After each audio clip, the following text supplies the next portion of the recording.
అందుకే ఈరోజు సరిగా మనం మాట్లాడాలన్నా ఆ తెలివి, ఆ వివేకము, మంచి జ్ఞానం రావాలంటే కూడా మనుషులు ప్రతి ఒక్కరిలో కూడా, అది యవనస్తుల్లో కానీ పెద్దవారిలో కానీ ప్రతి క్రైస్తవుల్లో కూడా సంపాదించుకోవలసింది ఏంటి తెలుసా? జ్ఞానం. ఆ జ్ఞానాన్ని మనం సంపాదించుకోవాలి.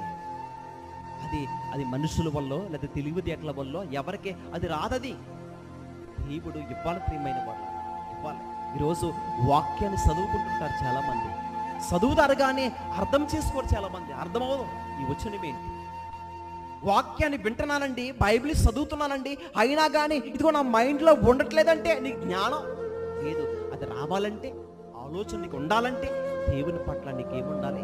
భయభక్తులు కలిగి దేవుణ్ణి అడగాలి. అందుకే యాకోబు పత్రిక చూడండి, యాకోబు పత్రిక కనుక ఉంటుంది, అది యాకోబు పత్రిక 1వ అధ్యాయము, జాగ్రత్త